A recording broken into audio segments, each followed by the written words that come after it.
Hello friends, स्वागत है आपका आपके अपने यूट्यूब चैनल एम के लर्निंग अड्डा पर। चाइल्ड डेवलपमेंट एंड पेडागोजी के चैप्टर नंबर 19 में आज हम बात करेंगे लैंग्वेज डेवलपमेंट थ्योरी, जो कि नोम चॉम्स्की की बहुत ही इंपॉर्टेंट थ्योरी है और यहाँ से अधिकतर प्रश्न परीक्षाओं में पूछे जाते हैं। आज की इस वीडियो में इस थ्योरी से संबंधित हम कुछ मेन पॉइंटों को ही डिस्कस करेंगे, जहाँ से कि अक्सर परीक्षाओं में प्रश्न पूछे जाते हैं और ये वीडियो आपके लिए इम्पोर्टेंट रहने वाली है। वीडियो पसंद आए तो लाइक अवश्य करना तथा अपने दोस्तों में भी शेयर करना, और चैनल पर पहली बार विजिट कर रहे हो तो चैनल को सब्सक्राइब करना, साथ में बेल आइकन भी प्रेस करनी है, जिससे कि हमारी आने वाली वीडियो का नोटिफिकेशन आपके लिए मिलता रहे। तो चलिए शुरू करते हैं आज का एक इम्पोर्टेंट टॉपिक। चलिए सबसे पहले समझते हैं कि भाषा यानी लैंग्वेज होती क्या है। अपने विचारों को व्यक्त करने का जो माध्यम होता है वही भाषा कहलाती है, यानी कि जिस माध्यम से हम अपने विचारों को दूसरों के सामने प्रकट करते हैं वही हमारी भाषा होती है। भाषा को 3 भागों में डिवाइड किया जाता है। पहला लिखित भाषा, मौखिक भाषा और सांकेतिक भाषा। यदि हम लिखकर दूसरों के सामने अपने विचारों को प्रकट करें तो वो हमारी लिखित भाषा होगी। यदि बोलकर दूसरों के सामने अपने विचारों को प्रकट करें तो वो हमारी मौखिक भाषा होगी। यदि हम कोई बात संकेतों में समझाते हैं या अपने विचार जो होते हैं वो हम संकेतों के माध्यम से व्यक्त करते हैं तो वो हमारी सांकेतिक भाषा हो जाती है। यानी कहने का तात्पर्य ये है कि जिस माध्यम से हम अपने विचार यानी कि अपने अंदर की जो भावनाएं हैं वो दूसरों के सामने प्रकट करते हैं वही हमारी क्या होती है, भाषा होती है। भाषा विकास के संबंध में मनोवैज्ञानिकों के विचारों को जानते हैं। बहुत ही इम्पोर्टेंट विचार होते हैं क्योंकि यहाँ से प्रश्न अवश्य पूछे जाते हैं। सबसे पहले पियाजे का विचार समझते हैं कि पियाजे के अनुसार विचार पहले आता है, भाषा बाद में। पियाजे ने अपने संज्ञानात्मक विकास के सिद्धांत में ये बताया था कि बच्चे के अंदर जो है वो थॉट पहले आते हैं और लैंग्वेज बाद में डेवलप होती है। उन्होंने बताया है कि बच्चा जब छोटा होता है और वो किसी वस्तु के साथ शारीरिक अनुक्रिया करता है, कोई खिलौना या कोई वस्तु उसके सामने होता है तो उस पर क्या है, वस्तु के बारे में सोचना शुरू कर देता है, उस पर विचार लगाना शुरू कर देता है। लेकिन उसे क्या है कि अपने विचारों को बोलकर व्यक्त नहीं कर पाता, यानी कि भाषा शुरू नहीं हो पाती। लेकिन क्या है, बच्चा जो है उसके अंदर विचार पहले आने लगते हैं। इसीलिए उन्होंने बताया था कि बच्चे के अंदर विचार पहले आता है और भाषा बाद में डेवलप होती है।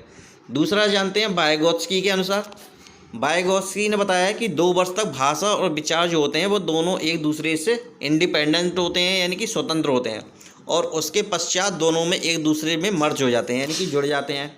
यानी कि 2 वर्ष तक तो क्या है, विचार और भाषा स्वतंत्र होंगे, एक दूसरे से कोई संबंध नहीं होगा। लेकिन 2 वर्ष के बाद क्या है, दोनों एक दूसरे में मर्ज हो जाते हैं। भाषा जो है वो बौद्धिक विकास के लिए बहुत आवश्यक है।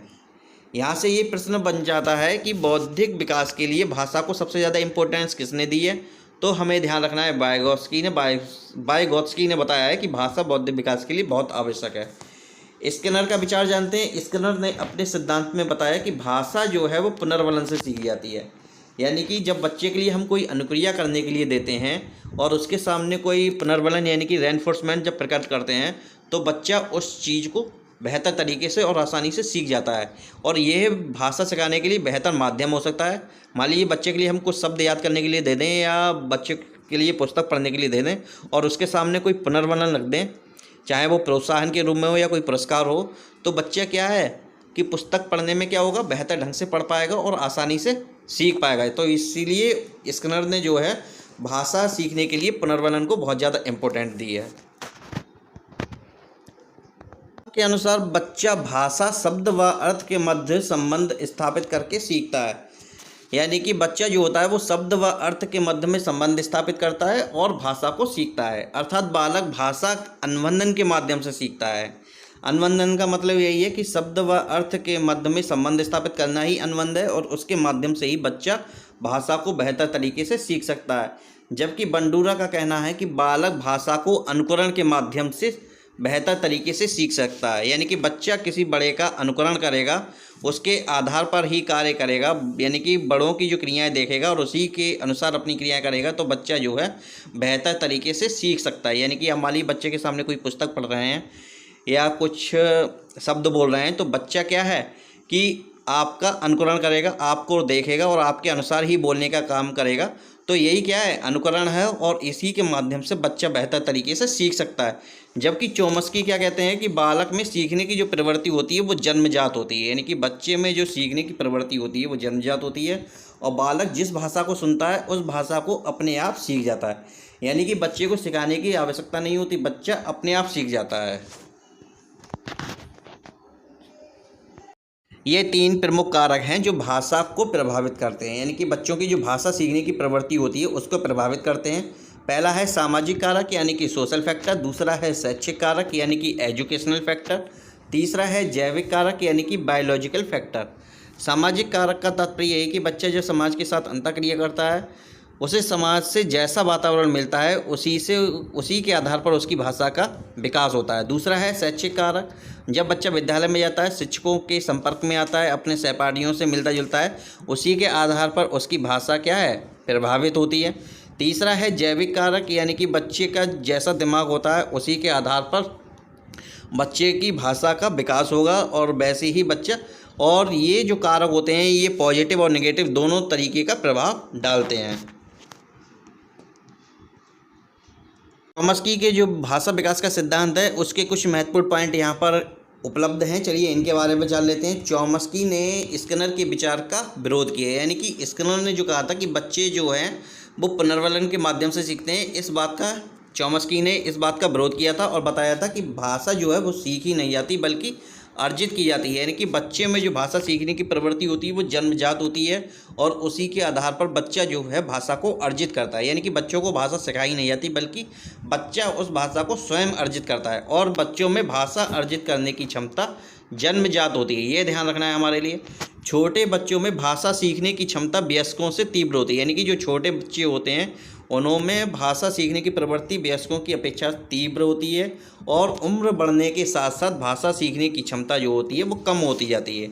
यानी कि जितनी छोटी उम्र का बच्चा होगा उसमें भाषा सीखने की प्रवृत्ति तेज होगी, लेकिन जैसे जैसे वो उसकी उम्र में वृद्धि होगी तो क्या है कि भाषा सीखने की प्रवृत्ति उसकी कम होती जाएगी। लेकिन ये एक उम्र तक होता है, यानी कि बच्चा जो है छोटा बाल्यावस्था से लेकर किशोरावस्था से जो पहले की अवस्था होती है वहाँ तक तो इसकी अवस्था तेज रहती है, लेकिन जैसे ही बच्चा किशोरावस्था को पार करता है उसके बाद भाषा सीखने की प्रवृत्ति जो होती है वो कम होती जाती है।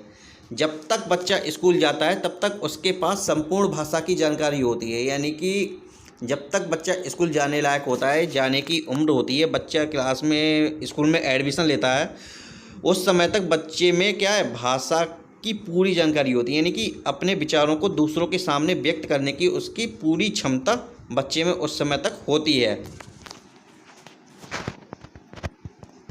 चॉम्स्की ने अपने सिद्धांत में एक शब्द का प्रयोग किया है जिसे प्लास्टिसिटी कहते हैं। प्लास्टिसिटी जो होता है वो भाषा सीखने के लिए स्पंज की भांति कार्य करता है, यानी कि प्लास्टिसिटी जो होता है वो भाषा बच्चों में भाषा सिखाने के लिए स्पंज की भांति कार्य करता है जो जन्म से पूर्व किशोरावस्था तक पाया जाता है। ये ध्यान रखना है, ये जो प्लास्टिसिटी होती है वो जन्म से लेकर पूर्व किशोरावस्था तक पाई जाती है। भाषा के नियम ही व्याकरण कहलाते हैं, यानी कि भाषा के जो नियम होते हैं वो ही व्याकरण होते हैं जिसका निर्माण बच्चे स्वयं करते हैं। यानी कि बच्चे जो भाषा बोलते हैं पहले वो वर्ण बोलते हैं, उसके बाद वर्णों के माध्यम से ही शब्द बनाते हैं और शब्द के माध्यम से ही अपने वाक्यों का प्रयोग करते हैं।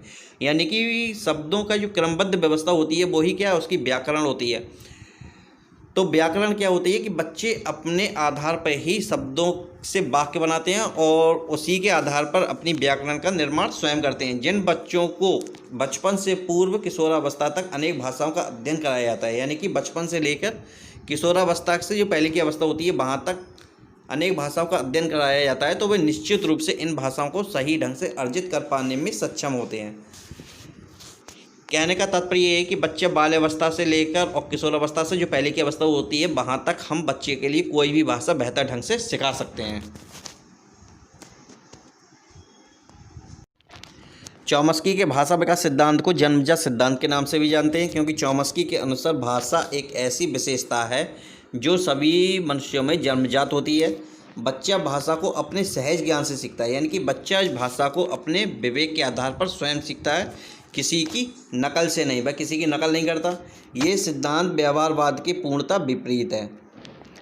दूसरा, इस सिद्धांत को जैविक सिद्धांत के नाम से भी जानते हैं।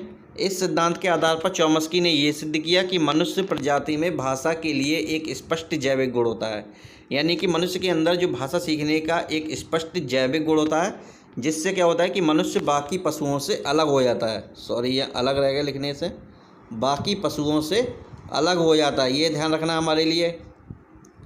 ये मनुष्य के अंदर एक जैविक गुण होता है। इन्होंने अपने सिद्धांत में सार्वभौमिक व्याकरण यानी कि यूनिवर्सल ग्रामर का भी प्रयोग किया है। बच्चे अपने वर्णों के आधार पर शब्दों का तथा शब्दों से वाक्यों का निर्माण करते हैं। बच्चे जो होते हैं वो वर्णों के आधार पर यानी कि जो अक्षर बोलते हैं उसी के आधार पर वे अपने शब्दों का निर्माण करते हैं और शब्दों से वाक्यों का। यानी कि कहने का मतलब ये है कि बच्चे जो होते हैं व्याकरण के नियम अपने आप स्वयं निर्धारित करते हैं। बच्चे अपने जिन नियमों के अंतर्गत वाक्यों का निर्माण करते हैं उसे ही क्या सार्वभौमिक व्याकरण कहते हैं, यानी कि यूनिवर्सल ग्रामर। इसे हम ट्रांसफॉर्मेशनल ग्रामर के नाम से भी जानते हैं। ये हमें ध्यान रखना है।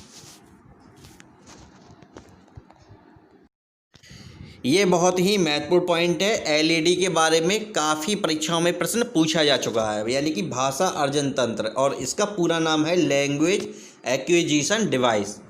बच्चे में भाषा ग्रहण करने की एक जन्मजात क्षमता होती है जिसे भाषा अर्जन तंत्र कहते हैं, यानी कि बच्चे के अंदर भाषा सीखने की एक जन्मजात प्रवृत्ति होती है जिसे भाषा अर्जन तंत्र के नाम से जानते हैं, शॉर्ट में इस एलईडी के नाम से जानते हैं। और इसका जो पूरा नाम है लैंग्वेज एक्विजिशन डिवाइस। ये मानव मन का काल्पनिक तंत्र होता है। ये काल्पनिक तंत्र होता है। ये डिवाइस का मतलब ये नहीं है कि उनके गले में कोई यंत्र हो, यंत्र नहीं होता, बल्कि ये काल्पनिक तंत्र होता है जो भाषा अधिग्रहण के लिए बच्चों की सहज प्रवृत्ति के लिए जिम्मेदार है। एलईडी अवधारणा को चॉम्स्की ने पहली बार 1960 के दशक में प्रस्तुत किया। ये बहुत ही इम्पोर्टेंट पॉइंट है, इसका हमें विशेष रूप से ध्यान रखना है क्योंकि एलईडी के बारे में परीक्षाओं में अक्सर प्रश्न पूछे जाते हैं। तो दोस्तों, चॉम्स्की के भाषा विकास के सिद्धांत से संबंधित ये वीडियो आपके लिए कैसी लगी कमेंट्स में अपने विचारों से ज़रूर अवगत कराएं। वीडियो अगर पसंद आई है तो लाइक अवश्य करें तथा अपने दोस्तों में भी शेयर करें। चैनल पर पहली बार विजिट कर रहे हैं या चैनल को अभी तक सब्सक्राइब नहीं किया तो चैनल को सब्सक्राइब करना ना भूलें। साथ में बेल आइकन भी प्रेस करें जिससे कि आने वाली वीडियो का नोटिफिकेशन आपके लिए मिलता रहे। मिलते हैं अगली वीडियो में एक नए इम्पोर्टेंट टॉपिक के साथ। तो वीडियो को पूरा देखने के लिए आप सभी का धन्यवाद।